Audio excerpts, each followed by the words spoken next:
Hey friends, I just wanted to come out today and do some exploring.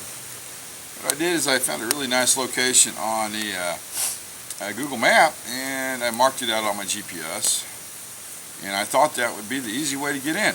No, I was wrong. The location I want to go is a sand island right over there. I almost made it, but it just got a little too difficult. Looking at things on Google Map and actually being out in the field at the location are totally different. I ran into a stream I didn't realize was there, and I crossed part of it, and then the rest of it was just too dangerous to cross.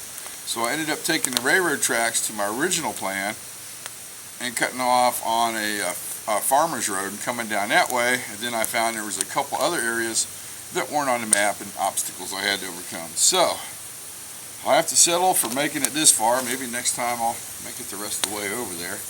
But it's a beautiful freaking day out. I got on the trail. It was 16 degrees, and I think right now it is at least, I want to say 33. So we're above freezing by a little bit. Yep, 33 degrees, not bad. Nice little wind coming out of the south.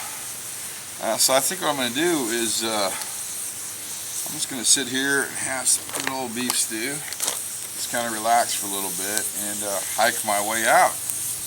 That's all the plans I have for today, and I just kind of wanted to bring you along on my journey.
Since we're getting into the thick crap here, let's talk a little bit about navigation while you're out here in the field.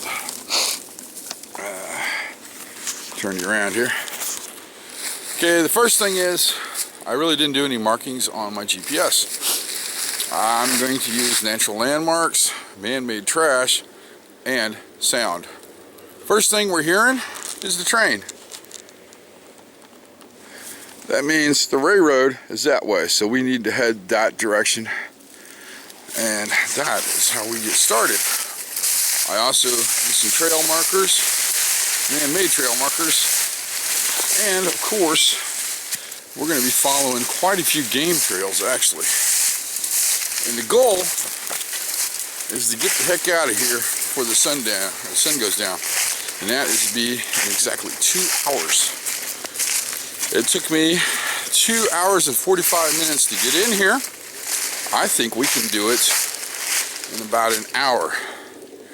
If we don't do it before the sun goes down, we're going to find a spot to stay the night, because navigation in the dark in these woods that I do not know would be just a nightmare and impossible. So, here we go. We're coming up to my first marker. This is a natural marker.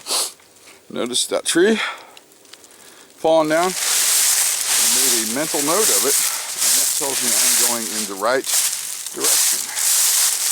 Okay, we're navigating to this very high brush right here, and it is far, as you can see. Somewhere in here is a real big freaking ditch, and we don't want to fall in it. So what we're doing now is we're going to find a game trail, which is right there. And we're going to go, because I had the sun at my back, we're going to keep the sun in front of me. This is one of the obstacles I was talking about. I was following this game trail right here, and I came across this big freaking ditch right here. I imagine it's an irrigation ditch or something like that. And if you notice, there's ice down there and a nice steep hill on the other side. Thought to myself, not a good idea to risk this one because I do not know how deep that water is. And I already did one sketchy ice crossing today, and I don't want to try that again. But no worries, we're going to hop on another game trail, which is going to be right here. And we're just going to keep the sun, you can see that little guy, on my right shoulder. And we're going to try to keep at least 13 degrees as we go into it. And we should come to a field after this game trail and pick up a farmer's road. This is the farmer's field I was talking about, and it's maybe a quarter mile across. So what we're doing now is I'm not going to be using the sun for navigation at the moment, but I'm still going to make sure it's on my right shoulder.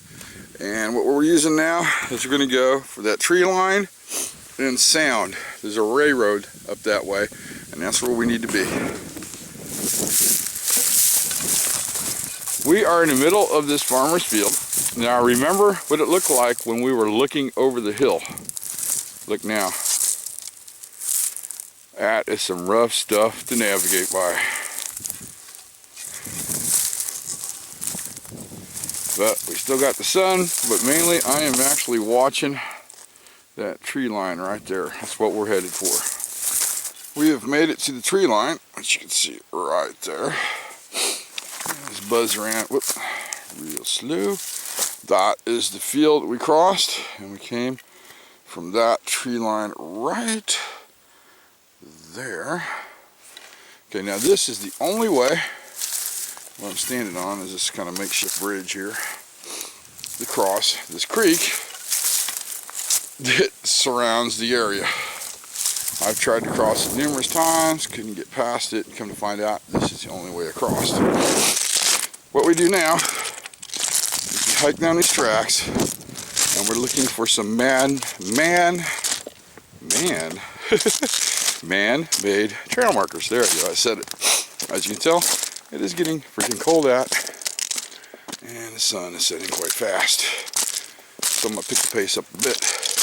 But we're going to be looking for purple markers on a tree to designate the wildlife reserve, and we're going to be looking for an old discarded radiator fluid bottle that is blue. Yep, blue, and that's where we take a left. Alright, I want to show you something here. This might look like the way out. There are two valleys that look exactly the same. We have to find the right valley because we got to shoot the gap between two different fields, and we'll come out where the parking lot is. If we take the wrong valley, we're going to be way off course and wind up who knows where. So, as a mental note, always make sure you pay attention to where you're going. Okay, we're coming upon the second valley. You can see it right there. And if you look, there is a purple tree, and there's a purple tree.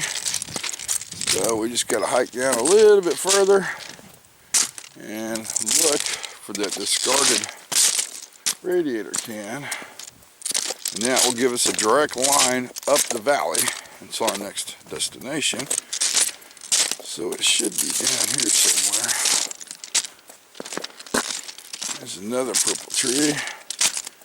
Alright, I'm going to go ahead and get off the tracks here since this looks pretty easy. Oh, there it is over there.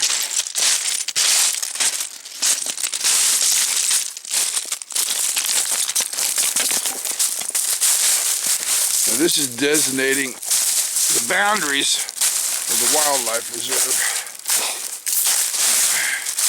I'm going to go ahead and keep you on while we get over there.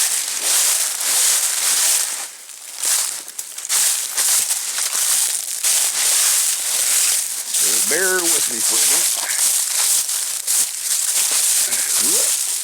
Low bridge. Okay.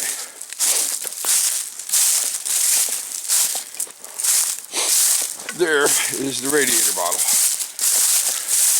Now, that's it. What we got to do is I got to make a straight line right there, and that's our way out. And I need to start looking for the trees I bent over. so I know I'm going the right way. If not, we're going to get lost because we are running out of sunlight. I had to take a little break here and say hello to him. Little possum right there. Okay, back on the trail. Okay, I want to show how narrow this freaking gap is we had to shoot. There and there. Anywhere else, we'd end up in a field somewhere and be lost. So the goal now is to follow this into a cornfield by way of game trail. And we should be really close to the van. Alright, this is the last game trail that goes into a cornfield. And I wanted to show you this before I got there because there's some hunters up there. And I'm pretty sure they don't want to be filmed. So we're almost back to the van. This is it, cornfield. And look up there, there's the hunters. So I'm going to shut you off now. Okay, there is the trailhead right there. And out of courtesy, because it is deer season right now, and as you can tell by my pack, I do have my orange on it, and I had some orange on my hat, I decided not to film them coming out. So let's look at some stats real quick. It took me an hour and 37 minutes to get back. It took me 2 hours plus to get down to the riverbank to try to find the elusive sand island. Yes, I will be back to find it. I'll have to do some more searching. I think I'm going to call this video, since we did some serious navigation on the way out of here, Finding My Way Home sounds really good. So that's what I'm going to call the video, Finding My Way Home. And I guess that's going to do it. So I'm going to head on back to the house and grab me some dinner and take a shower. And comments are more than welcome. Like always, friends, thanks for watching.